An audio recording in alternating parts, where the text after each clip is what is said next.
Hello everybody! I am so excited to share with you guys some new releases for 2026.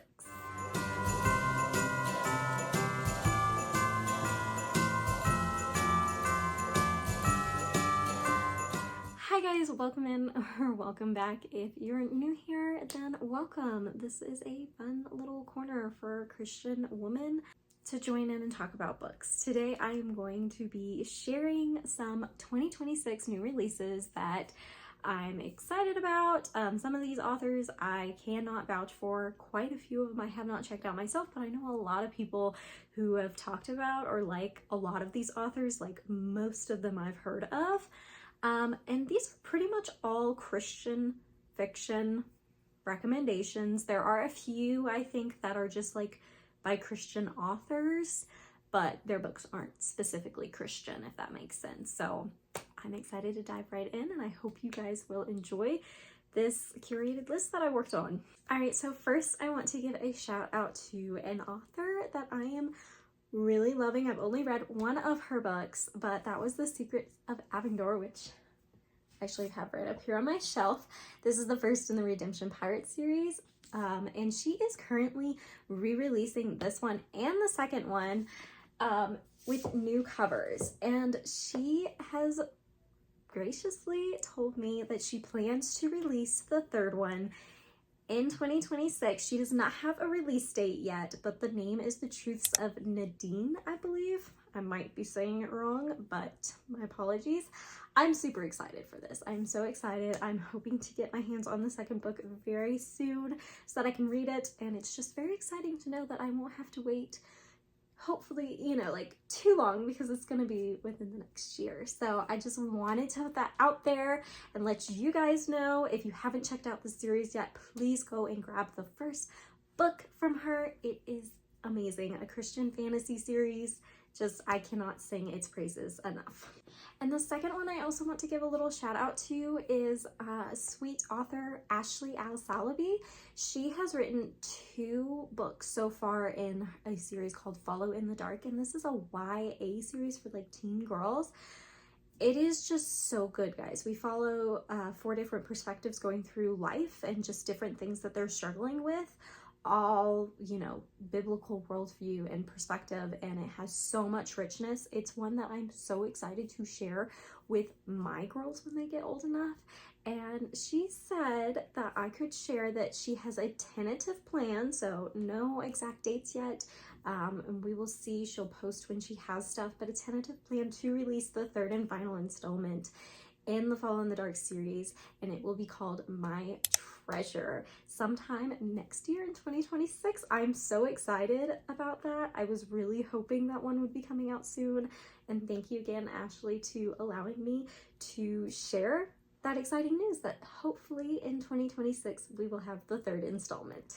All right, now let's get into ones that I have the release dates of. Right, I'm going to go in order of when they were releasing, so we're gonna start with the beginning of January here, and the first one I have on the list is To Love a Lady by Gabrielle Meyer. This is a historical fiction from her, and it is coming out January 6th. I'm just gonna kind of rapid fire through a lot of these because I don't know much about them, but I will do my best to tell you the little bit that I do know, or at least the genre. So next we have on January 9th, Carving a Comeback by Dulcie Dameron. This is a rom-com, and this is an author that she is a Christian author, and some of the stuff she writes is Christian like fiction, but I think this is just like a clean rom-com. I don't think this one specifically is Christian, just so you guys are aware. And then on January 12th, Forged in Shadows by Kendra Warden. This is a romantic suspense novel. January 17th, we have Love Undercover by Mandy Blake. I know a lot of you guys love Mandy Blake. So she's a romance author generally, and I believe this is the 6th in an interconnected series. So, and then last for January, on the 27th, is An Appearance of Impropriety by Jana Bree. This is a legal drama with romance, and I read my first like legal drama kind of thriller suspense novel this year, and I adored it. So when I saw this, I was like, I think I need to dip my toes in more legal drama. So this is one I'm really looking forward to picking up myself. On to the month of February. On the 1st of February, we have The Bird of Bedford Manor, and this is by Michelle Gripe. It's a historical fiction. Then on February 3rd, we actually have 2 coming out. The first one is Whiteout. This is 2 novellas by romantic suspense authors Lynette Eason and Danny Petrie. I've heard a really good thing about both of these, so it's definitely one I'd be interested to check out because they're 2 novellas, so shorter stories to kind of see if I like the author's writing styles, you know? The other one on the 3rd is Hearts on the Fly, and this is by Toni Shiloh, and it is a sports romance from her. Then we also have 2 on February 17th, and the first one is Even If We Last by Molly Barlow. This is a rom-com. And then the other is Operation Scarlet by Rachel McMillan. This is a historical fiction. And then the last in February is due on February 26th, and that is The Webs We Weave. This is by Cassandra Grace, and this is a YA non-magical fantasy. It's the first in a series that she's coming out with, and again, Christian, so for all you fantasy lovers, this is a new author here to check out.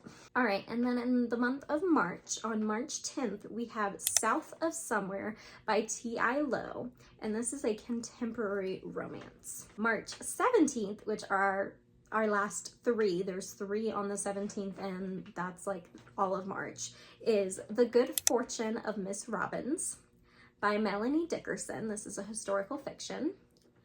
All Booked Up by Melody Carlson, a literary contemporary fiction, I believe. And then What Is Left of the Night by Mark Buchanan, a World War II historical that is based on a true story. That one I am very much interested in myself to pick up. And then on to the month of April. On the 7th, we have 2 releases. That first one is The Bookshop of 99 Doors by Jamie Jo Wright. She is a gothic kind of mystery thriller Christian author, and I've been wanting to check out her stuff for a while, but girl, you say something about a bookshop and I'm like, okay, yeah, I feel like that's the one I need to pick up. So the other one on the 7th is A Deal with a Debutante, and that is a historical romance by Chelsea Balbolsky. I'm also going to apologize if I say any names wrong, because if y'all have been here for a while, you know I struggle with the names, okay? Sorry about it. And then we have 2 coming out on the 14th of April. The first one is The Lumber Baron's Wife by Lynn Austin. This is another historical fiction. And More Than Friends by Denise Hunter. This is a contemporary romance, I believe. Also, I'm just gonna say, I'm not super big into historical fiction, but I feel like all of you historical fiction fans are gonna be very happy this year, because I feel like that is the biggest genre that is coming out this next year. On April 24th, we have The Hunt of Calypso by Erin Phillips. This is a fantasy reimagining, and it's the second in a series about the Count of Monte Cristo. So it's like a Christian reimagining of the Count of Monte Cristo, and this is the second in the installment. So I really want to check out the first one by this author. I need to get to that this next year. And then on the 28th, we have The Girl Upstairs by Jessica R. Patch, yes.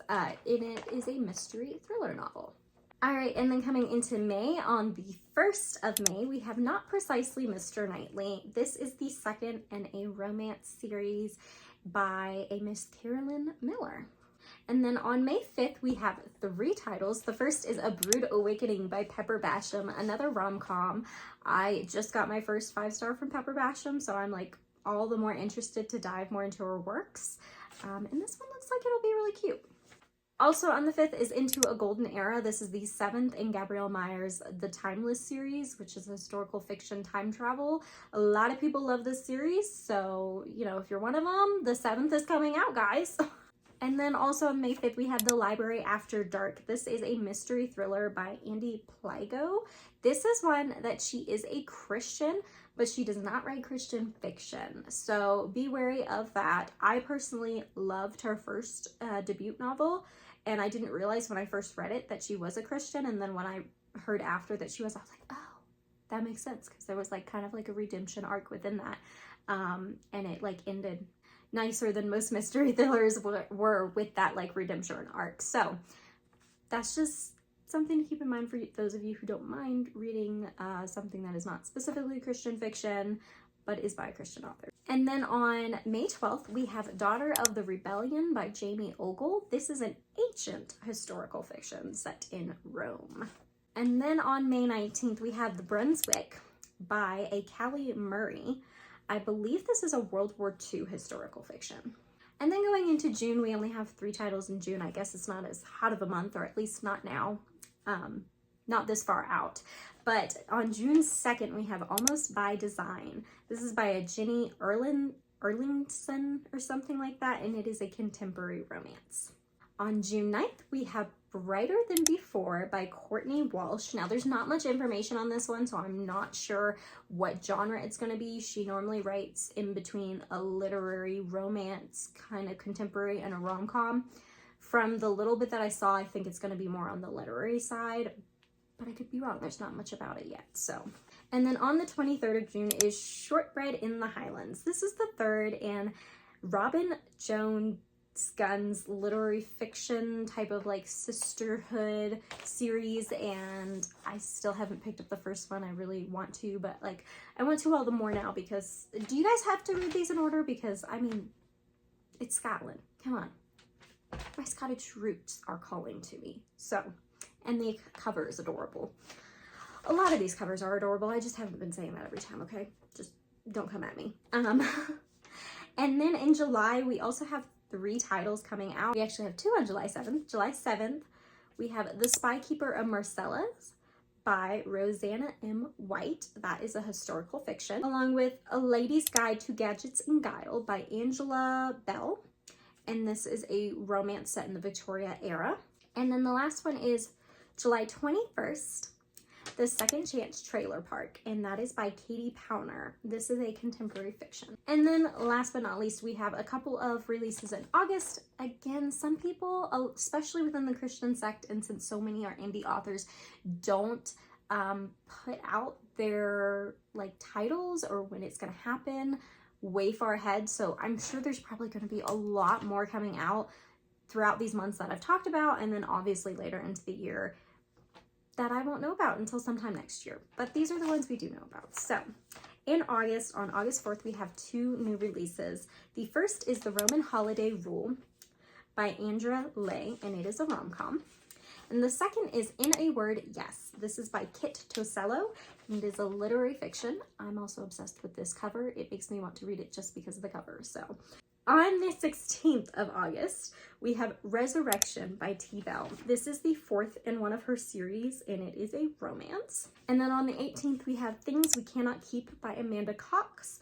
I could not quite find out what kind of novel this was, but from what I've seen and researched, it seems like most of Amanda Cox are either like a contemporary literary fiction or mixed with historical fiction. So, and then on August 24th, the last one is More Than Enough by T. Bell. This is the second in a literary romance type of series that she has written. Great, everybody. I know that was a little bit rapid fire, but I hope you guys enjoyed. Please let me know down in the comments below if I mentioned something that you're looking forward to, or any that stood out to you that you're like, oh my gosh, I love this author, or this looks really cool, yada yada. Just let me know if I helped out in the comments. I hope I did.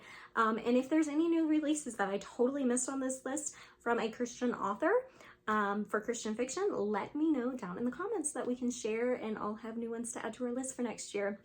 I hope you guys have a happy, wonderful holiday season. Merry Christmas, everyone. I'll see you in the next one.